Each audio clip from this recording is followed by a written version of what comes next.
Le bûcheron et Mercure. Fable numéro 1 du livre 5e des Fables de La Fontaine. Un enregistrement de Jean Lambert pour LibriVox.org. Le bûcheron et Mercure. Votre goût a servi de règle à mon ouvrage. J'ai tenté les moyens d'acquérir son suffrage. Vous voulez qu'on évite un soin trop curieux et des vains ornements l'effort ambitieux. Je le veux comme vous, cet effort ne peut plaire. Un auteur gâte tout quand il veut trop bien faire, non qu'il faille bannir certains traits délicats. Vous les aimez, ces traits, et je ne les hais pas. Quant au principal but qu'Ésope se propose, j'y tombe au moins mal que je puis. Enfin, si dans ces vers je ne plais ni n'instruis, il ne tient pas à moi. C'est toujours quelque chose. Comme la force est un point dont je ne me pique point, je tâche d'y tourner le vice en ridicule, ne pouvant l'attaquer avec des bras d'Hercule. C'est là tout mon talent. Je ne sais s'il suffit. Tantôt je peins en un récit la sotte vanité jointe avec l'envie, deux pivots sur qui roule aujourd'hui notre vie. Tel est ce chétif animal qui voulut en grosseur au bœuf se rendre égal. J'oppose quelquefois, par une double image, le vice à la vertu, la sottise au bon sens, les agneaux au loup ravissant, la mouche à la fourmi, faisant de cet ouvrage une ample comédie à 100 actes divers et dont la scène est l'univers. Hommes, dieux, animaux, tout y fait quelque rôle, Jupiter comme un autre. Introduisons celui qui porte de sa part aux belles la parole. Ce n'est pas de cela qu'il s'agit aujourd'hui. Un bûcheron perdit son gagne-pain, c'est sa cognée, et la cherchant en vain, ce fut pitié là-dessus de l'entendre. Il n'avait pas des outils à revendre. Sur celui-ci roulait tout son avoir.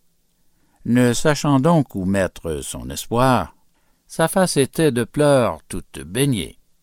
« Ô ma cognée, ô ma pauvre cognée !» s'écria-t-il. « Jupiter, rends-la-moi, je tiendrai l'être encore un coup de toi. » Sa plainte fut de l'Olympe entendue. Mercure vient. « Elle n'est pas perdue, » lui dit ce dieu. « La connaîtrais-tu bien? Je crois l'avoir près d'ici rencontrée. » Lors une d'or à l'homme était montrée. Il répondit « Je n'y demande rien. » Une d'argent succède à la première. Il la refuse. Enfin, une de bois. « Voilà, dit-il, la mienne cette fois. Je suis content si j'ai cette dernière. »« Tu les auras, dit le dieu, toutes trois. Ta bonne foi sera récompensée. »« En ce sens-là, je les prendrai, dit-il. » L'histoire en est aussitôt dispersée, et Bouquillon de perdre leur outil, et de crier pour se le faire rendre. Le roi des dieux ne sait auquel entendre.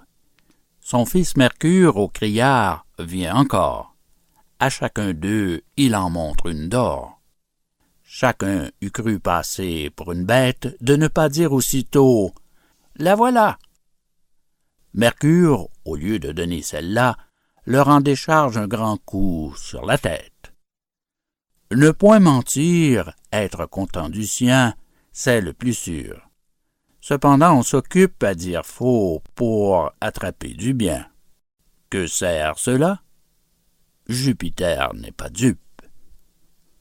Fin de Le bûcheron et Mercure. Fable numéro 1 du livre 5e de La Fontaine. Cet enregistrement appartient au domaine public.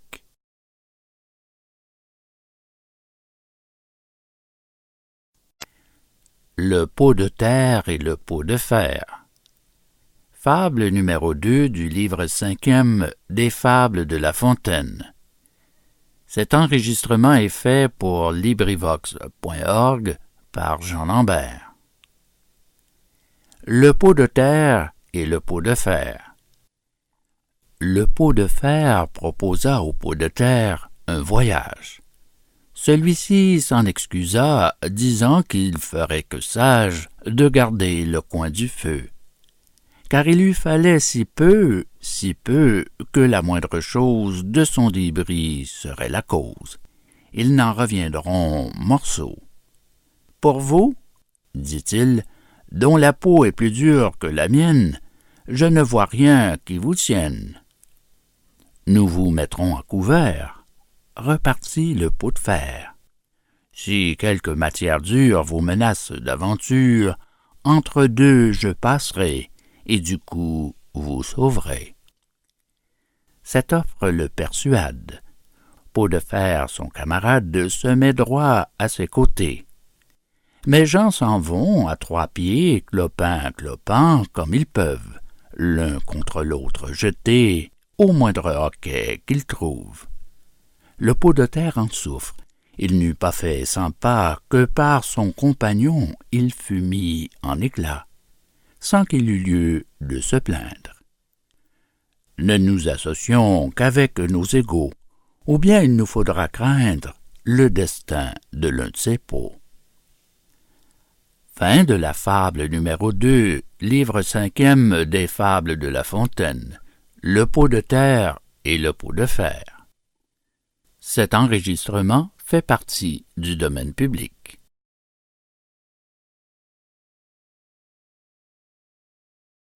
Le petit poisson et le pêcheur.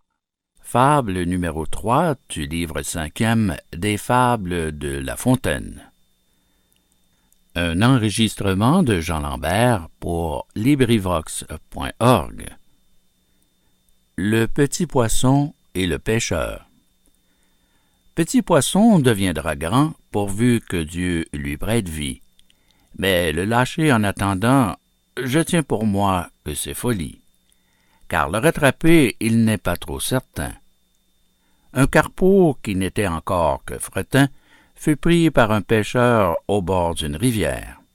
« Tout fait nombre, » dit l'homme en voyant son butin. « Voilà commencement de chair et de festin. Mettons-le en notre gibecière. » Le pauvre Carpillon lui dit en sa manière, « Que ferez-vous de moi? Je ne saurais fournir au plus qu'une demi-bouchée. Laissez-moi carpe devenir, je serai par vous repêché. Quelque gros partisan m'achètera bien cher. Au lieu qu'il vous en faut chercher, peut-être encore 100 de ma taille pour faire un plat. Quel plat? Croyez-moi, rien qui vaille. Rien qui vaille? Eh bien soit, repartit le pêcheur. Poisson, mon bel ami, qui faites le pêcheur, vous irez dans la poêle, et vous aurez beau dire, dès ce soir, on vous fera frire. Un tien vaut, se dit-on, mieux que deux tu l'auras. L'un est sûr, l'autre ne l'est pas. Fin de Le petit poisson et le pêcheur. Fable numéro 3 du livre 5e des Fables de La Fontaine.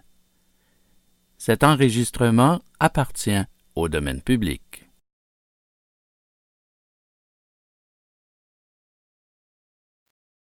Les oreilles du lièvre. Fable numéro 4 du livre 5e des Fables de La Fontaine. Un enregistrement de Jean Lambert pour LibriVox.org. Les oreilles du lièvre. Un animal cornu blessa de quelques coups le lion qui, plein de courroux, pour ne plus tomber en la peine, bannit des lieux de son domaine toute bête portant des cornes à son front. Chèvres, béliers, taureaux, aussitôt délogèrent, daims et cerfs de climat changèrent. Chacun à s'en aller fut prompt. Un lièvre, apercevant l'ombre de ses oreilles, craignit que quelque inquisiteur n'allant interpréter à cornes leur longueur, ne les soutint en tout à des cornes pareilles. « Adieu, voisin grillon, dit-il, je pars d'ici. Mes oreilles enfin seraient cornes aussi, et quand je les aurais plus courtes qu'une autruche, je craindrais même encore. » Le grillon repartit. « Cornes ceux-là? Vous me prenez pour une cruche? Ce sont oreilles que Dieu fit. »« On les fera passer pour cornes, dit l'animal craintif, et cornes de licorne. J'aurais beau protester, mon dire et mes raisons iront aux petites maisons. » Fin de Les oreilles du lièvre, fable numéro 4 du livre 5e de La Fontaine. Cet enregistrement appartient au domaine public.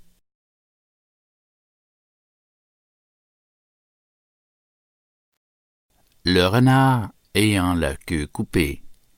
Fable numéro 5 du livre 5e des fables de La Fontaine. Enregistrement fait pour LibriVox par Jean Lambert. Le renard ayant la queue coupée. Un vieux renard, mais des plus fins, grand croqueur de poulet, grand preneur de lapin, sentant son renard de lieu, fut enfin au piège attrapé. Par grand hasard, en étant échappé, non pas franc, car pour gage, il y laissa sa queue. S'étant, dis-je, sauvé, sans queue et tout honteux, pour avoir des pareils, comme il était habile, un jour que les renards tenaient conseil entre eux, « Que faisons-nous, dit-il, de ce poids inutile, et qui va balayant tous les sentiers fangueux? Que nous sert cette queue? Il faut qu'on se la coupe. Si l'on me croit, chacun s'y résoudra. » « Votre avis est fort bon, dit quelqu'un de la troupe. Mais tournez-vous de grâce, et l'on vous répondra. » À ces mots, il se fit une telle huée que le pauvre écourté ne put être entendu. Prétendre ôter la queue eût été temps perdu. La mode en fut continuée. Fin de la fable numéro 5 du livre 5e de La Fontaine. Le renard ayant la queue coupée. Cet enregistrement appartient au domaine public.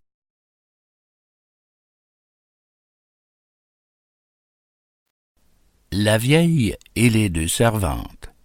Fable numéro 6 du livre 5e des fables de Jean de La Fontaine. Un enregistrement de Jean Lambert pour LibriVox.org. La vieille et les deux servantes. Il était une vieille ayant deux chambrières. Elle filait si bien que les sœurs filandières ne faisaient que brouiller au prix de celle-ci. La vieille n'avait point de plus pressant souci que de distribuer aux servantes leurs tâches. Dès que Thétis chassait Phébus au crin doré, Touret entrait en jeu, fuseau était tiré. De ça, de là, vous en aurez. Point de cesse, point de relâche. Dès que l'aurore, dis-je, en son char remontait, un misérable coq à point nommé chantait. Aussitôt notre vieille, encore plus misérable, s'affublait d'un jupon crasseux et détestable, allumait une lampe et courait droit au lit, où, de tout leur pouvoir, de tout leur appétit, dormaient les deux servantes. L'une entr'ouvrait un œil, l'autre étendait un bras. Et toutes deux, très mal contentes, disaient entre leurs dents « Maudit coq, tu mourras !» Comme elle l'avait dit, la bête fut grippée. Le réveil matin eut la gorge coupée. Ce meurtre n'amenda nullement leur marché. Notre couple, au contraire, à peine était couché, que la vieille, craignant de laisser passer l'heure, courait comme un lutin par toute sa demeure. C'est ainsi que, le plus souvent, quand on pense sortir d'une mauvaise affaire, on s'enfonce encore plus avant. Témoin, ce couple et son salaire. La vieille, au lieu du coq, les fit tomber par là, le Caribe en Scylla. Fin de La vieille et les deux servantes. Fable numéro 6 du livre 5e des Fables de La Fontaine. Cet enregistrement appartient au domaine public.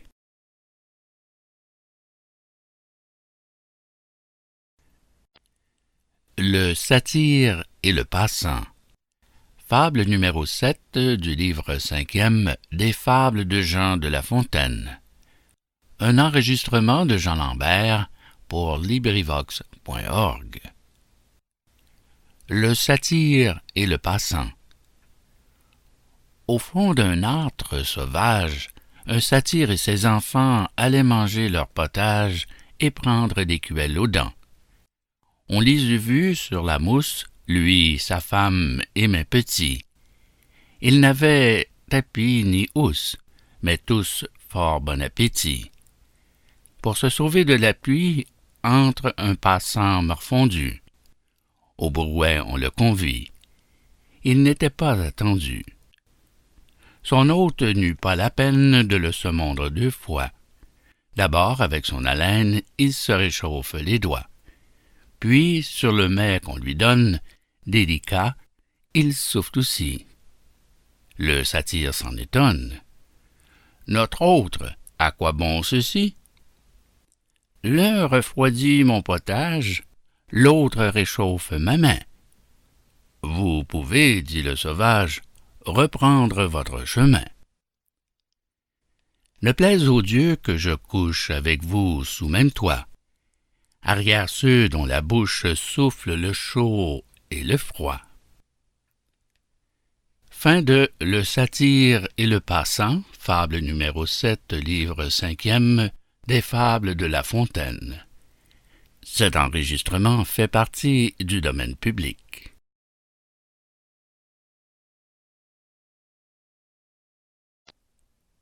Le cheval et le loup. Fable numéro 8 du livre 5e des Fables de Jean de La Fontaine. Un enregistrement de Jean Lambert pour LibriVox.org. Le cheval et le loup. Un certain loup, dans la saison que les tièdes zéphyrs ont l'herbe rajeunie et que les animaux quittent tous la maison pour s'en aller chercher leur vie.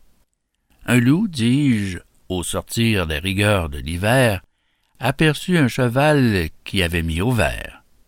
Je laisse à penser quelle joie. « Bonne chasse, dit-il, qu'il l'aurait à son croc. Et que n'es-tu mouton, car tu me serais hoc, au lieu qu'il faut ruser pour avoir cette proie. Ruse donc. » Ainsi dit, il vient à pas compter, se dit écolier d'Hippocrate, qu'il connaît les vertus et les propriétés de tous les simples de ses prés, qu'il sait guérir, sans qu'il se flatte, toutes sortes de maux. Si Don Coursier voulait ne point sceller sa maladie, lui loup gratis le guérirait. Car le voir en cette prairie paître ainsi sans être lié, témoignait quelque mal, selon la médecine. « J'ai, dit la bête chevaline, une aposthume sous le pied. »« Mon fils, dit le docteur, il n'est point de partie susceptible de tant de maux. J'ai l'honneur de servir nos seigneurs les chevaux, et fais aussi la chirurgie. » Mon galant ne songeait qu'à bien prendre son temps, afin de happer son malade. L'autre, qui s'en doutait, lui lâche une ruade qui vous lui met en marmalade les mandibules et les dents.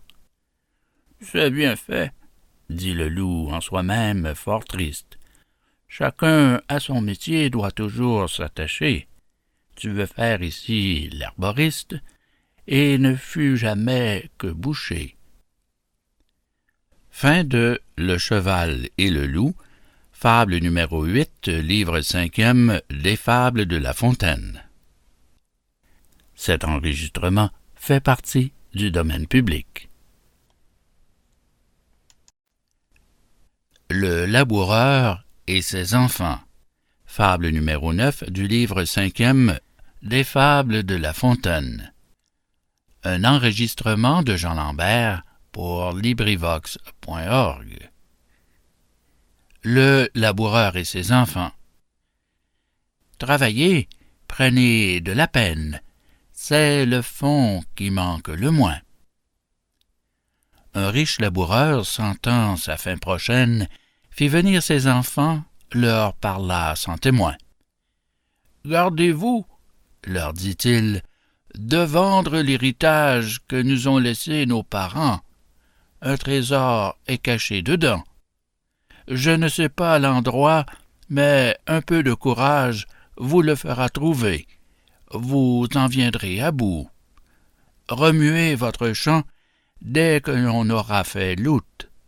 Creusez, fouillez, bêchez, ne laissez nulle place où la main ne passe et repasse. Le père mort, les fils vous retournent le champ. De ça, de là, partout. Si bien qu'au bout de l'an, il en rapporta davantage. D'argent, point de cachet. Mais le père fut sage de leur montrer avant sa mort que le travail est un trésor. Fin de Le laboureur et ses enfants, fable numéro 9 du livre 5e des Fables de La Fontaine.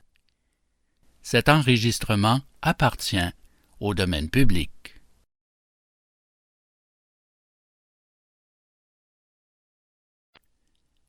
La montagne qui accouche. Fable numéro 10 du livre 5e des Fables de Jean de La Fontaine. Un enregistrement de Jean Lambert pour LibriVox.org. La montagne qui accouche. Une montagne en mal d'enfant jetait une clameur si haute que chacun, au bruit accourant, crut qu'elle accoucherait sans faute d'une cité plus grosse que Paris. Elle accoucha d'une souris. Quand je songe à cette fable dont le récit est menteur et le sens est véritable, je me figure un auteur qui dit « Je chanterai la guerre que firent les titans au maître du tonnerre. » C'est promettre beaucoup, mais qu'en sort-il souvent? Du vent. Fin de La montagne qui accouche. Fable numéro 10 du livre 5e des Fables de La Fontaine. Cet enregistrement fait partie du domaine public.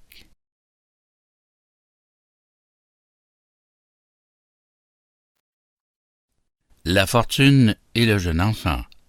Fable numéro 11 du livre 5e des Fables de Jean de La Fontaine.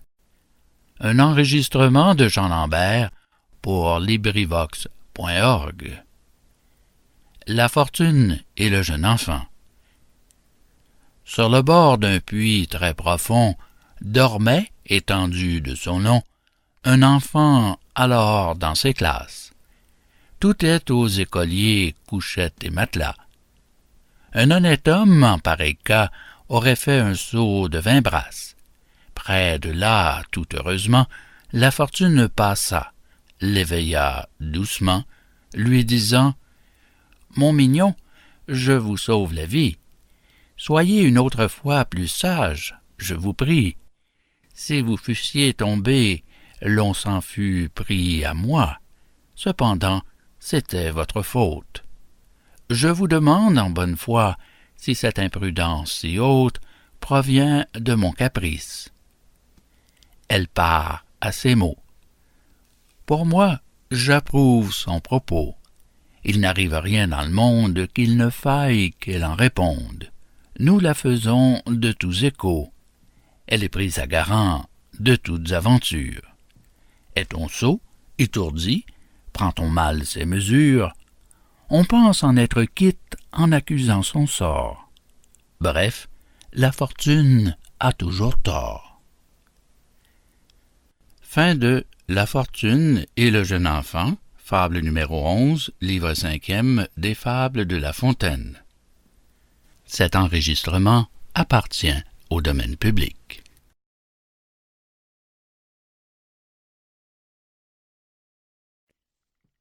Les médecins. Fable numéro 12 du livre 5e des Fables de Jean de La Fontaine. Un enregistrement de Jean Lambert pour LibriVox.org. Les médecins. Le médecin tant pis allait voir un malade que visitait aussi son confrère, tant mieux. Ce dernier espérait, quoique son camarade soutint que le gisant irait voir ses aïeux. Tous deux s'étant trouvés différents pour la cure, leur malade paya le tribut à nature, après qu'en ses conseils tant pis eût été cru. Il triomphait encore sur cette maladie. L'un disait « Il est mort, je l'avais bien prévu. » « S'il m'eût cru, disait l'autre, il serait plein de vie. » Fin de Les médecins. Fable numéro 12, livre 5e des Fables de Jean de La Fontaine. Cet enregistrement fait partie du domaine public.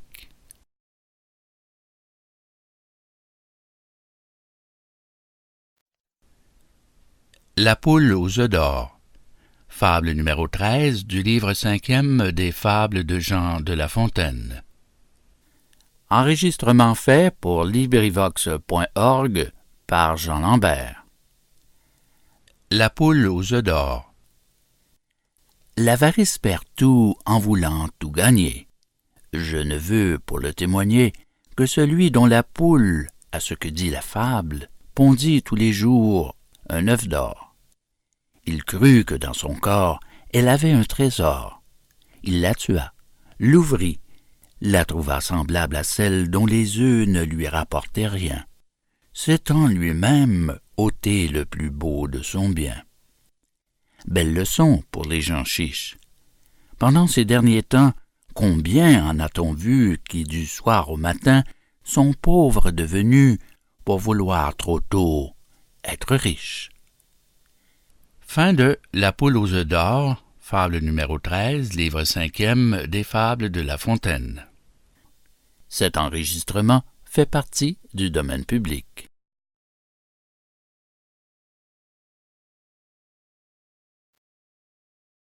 L'âne portant des reliques. Fable numéro 14 du livre 5e des Fables de Jean de La Fontaine. Un enregistrement de Jean Lambert pour LibriVox.org. L'âne portant des reliques. Un baudet chargé de reliques s'imagina qu'on l'adorait. Dans ce pensée, il se carrait, recevant comme sien l'encens et les cantiques. Quelqu'un vit l'erreur et lui dit « Maître Baudet, ôtez-vous de l'esprit une vanité si folle. Ce n'est pas vous, c'est l'idole à qui cet honneur se rend, et que la gloire en est due. D'un magistère ignorant, c'est la robe qu'on salue. » Fin de L'âne portant des reliques. Fable numéro 14, livre 5e des Fables de La Fontaine. Cet enregistrement fait partie du domaine public.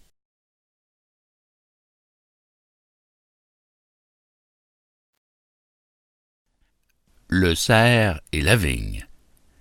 Fable numéro 15 du livre 5e des Fables de Jean de La Fontaine. Un enregistrement de Jean Lambert pour LibriVox.org. Le cerf et la vigne. Un cerf, à la faveur d'une vigne fort haute, et telle qu'on en voit en certains climats, s'étant mis à couvert et sauvé du trépas. Les veneurs, pour ce coup, croyaient leurs chiens en faute, ils les rappellent donc. Le cerf, hors de danger, broute sa bienfaitrice. Ingratitude extrême. On l'entend, on retourne, on le fait déloger. Il vient mourir en ce lieu même. « J'ai mérité, dit-il, ce juste châtiment. Profitez-en, ingrat. » Il tombe en ce moment. La meute en fait curer. Il lui fut inutile de pleurer au veneur à sa mort arrivée. Vraie image de ceux qui profanent l'asile qui les a conservés. Fin de Le cerf et la vigne. Fable numéro 15, livre 5e des Fables de La Fontaine. Cet enregistrement fait partie du domaine public.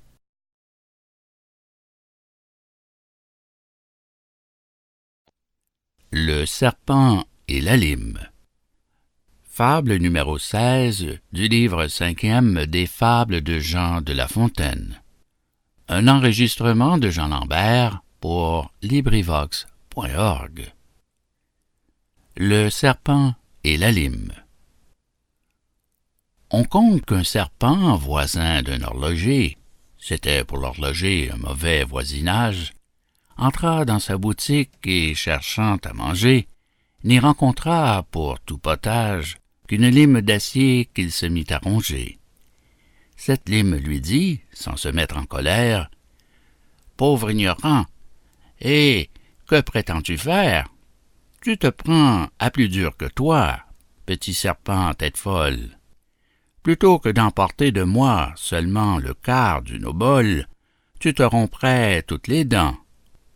Je ne crains que celle du temps. » Ceci s'adresse à vous, esprits du dernier ordre, qui, n'étant bons à rien, cherchez surtout à mordre.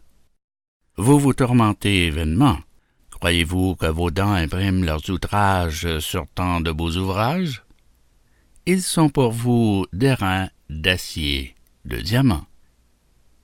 Fin de Le serpent et la lime, fable numéro 16, livre 5e des Fables de La Fontaine. Cet enregistrement appartient au domaine public.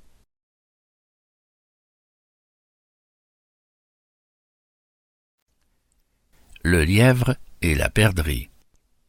Fable numéro 17 du livre 5e des Fables de Jean de La Fontaine.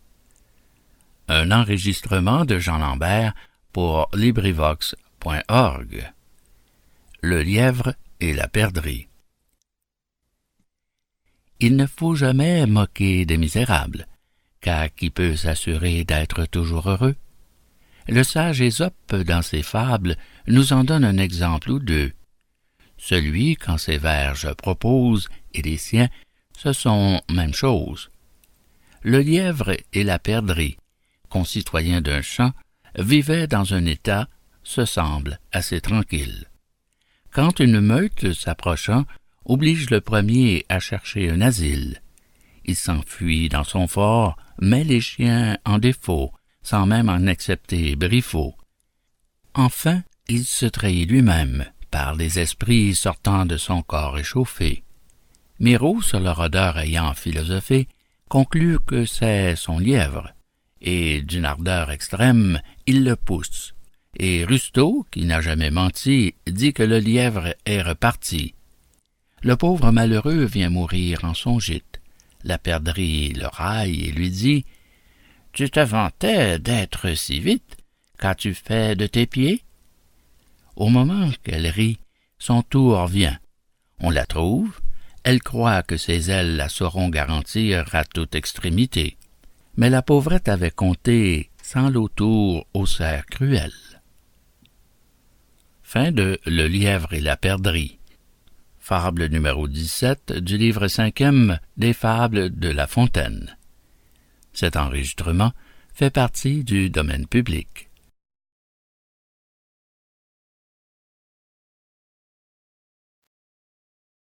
L'aigle et le hibou. Fable numéro 18 du livre 5e des Fables de La Fontaine.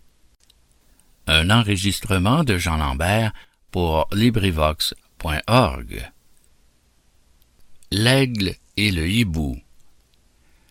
L'un jura foi de roi, l'autre foi de hibou, qu'ils ne se goberaient leurs petits peu ni prou. « Connaissez-vous les miens? » dit l'oiseau de Minerve. « Non, » dit l'aigle. « Tant pis, » reprit le triste oiseau. « Je crains qu'en ce cas pour leur peau. C'est hasard si je les conserve. Comme vous êtes roi, vous ne considérez qui ni quoi. Roi et Dieu mettent, quoi qu'on leur dit, tout en même catégorie. Adieu, mes nourrissons, si vous les rencontrez. peignez-les-moi, dit l'aigle, ou bien me les montrez, je n'y toucherai de ma vie. Le hibou repartit. Mes petits sont mignons, beaux, bien faits et jolis sur tous leurs compagnons. Vous les reconnaîtrez sans peine à cette marque. N'allez pas l'oublier, retenez-la si bien que chez moi la maudite parque n'entre point par votre moyen. Il avait qu'au hibou Dieu donna géniture, de façon qu'un beau soir qu'il était en pâture, notre aigle aperçut d'aventure, dans les coins d'une roche dure ou dans les trous d'une massure, je ne sais pas lequel des deux, de petits monstres fort hideux. Rechignés, un air triste, une voix de mégère. Ces enfants ne sont pas, dit l'aigle, à notre ami. Croquons-les. Le galant n'en fit pas à demi. Ces repas ne sont point repas à la légère. Le hibou de retour ne trouve que les pieds de ses chers nourrissons, hélas, pour toute chose. Il se plaint, et les dieux sont par lui suppliés de punir le brigand qui de son deuil est cause. Quelqu'un lui dit alors, « N'en accuse que toi, ou plutôt la commune loi qui veut qu'on trouve son semblable, beau, bien fait et surtout aimable. Tu fis de tes enfants à l'aigle ce portrait. En avait-il le moindre trait? » Fin de L'aigle et le hibou, fable numéro 18 du livre 5e des Fables de La Fontaine. Cet enregistrement appartient au domaine public.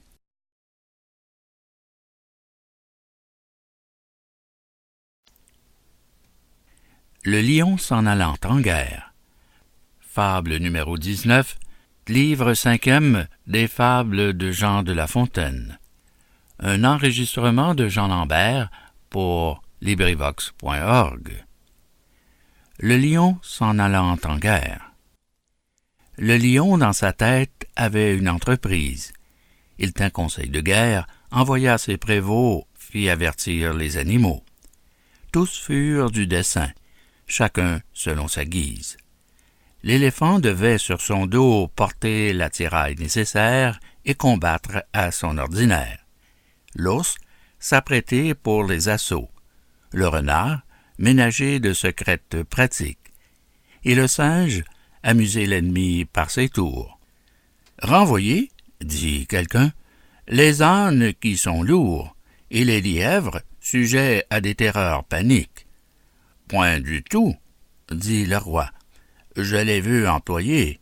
Notre troupe sans eux ne serait pas complète.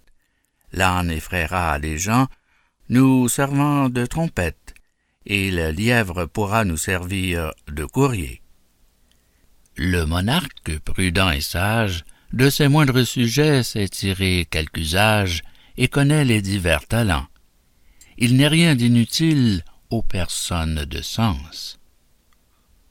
Fin de Le lion s'en allant en guerre, fable numéro 19, livre 5e des Fables de La Fontaine. Cet enregistrement fait partie du domaine public.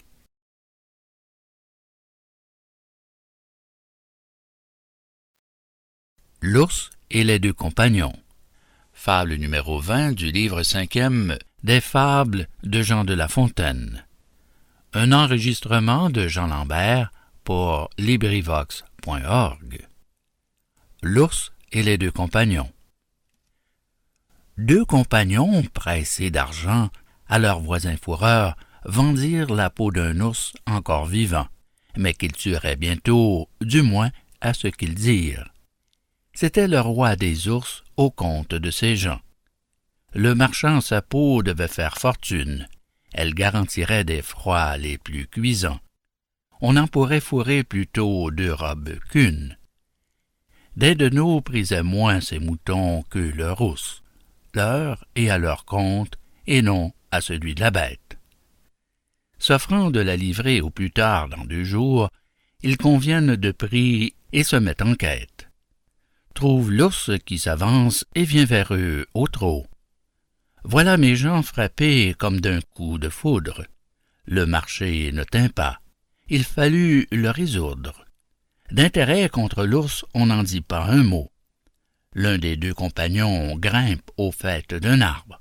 L'autre, plus froid que n'est un marbre, se couche sur le nez, fait le mort, tient son vent, ayant quelque part où dire que l'ours s'acharne peu souvent sur un corps qui ne vit, ne meut, ni ne respire.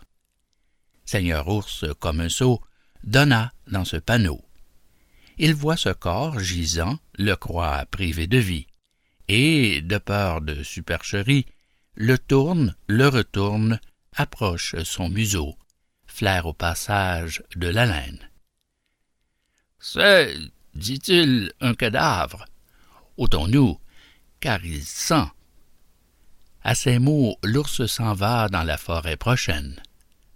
L'un de nos deux marchands de son arbre descend, court à son compagnon, lui dit que c'est merveille, qu'il n'a eu seulement que de la peur pour tout mal. « Eh bien, ajouta-t-il, la peau de l'animal? Mais que t'a-t-il dit à l'oreille, car il t'approchait de bien près, te retournant avec sa serre? Il m'a dit qu'il ne faut jamais vendre la peau de l'ours qu'on ne l'ait mis par terre. » Fin de L'ours et les deux compagnons. Fable numéro 20, livre 5e des Fables de La Fontaine. Cet enregistrement fait partie du domaine public.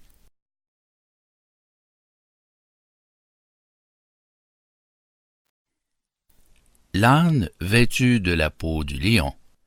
Fable numéro 21 du livre 5e des Fables de Jean de La Fontaine. Un enregistrement de Jean Lambert pour LibriVox.org. L'âne vêtu de la peau du lion. De la peau du lion, l'âne s'étant vêtu, était craint partout à la ronde, et bien qu'animal sans vertu, il faisait trembler tout le monde. Un petit bout d'oreille échappé par malheur découvrit la fourbe et l'erreur. Martin fit alors son office. Ceux qui ne savaient pas la ruse et la malice s'étonnaient de voir que Martin chassa les lions au moulin. Force gens font du bruit en France, par qui cet apologue est rendu familier. Un équipage cavalier fait les trois quarts de leur vaillance. Fin de L'âne vêtu de la peau du lion. Fable numéro 21, livre 5e des Fables de La Fontaine. Fin du livre 5e des Fables de La Fontaine. Cet enregistrement appartient au domaine public.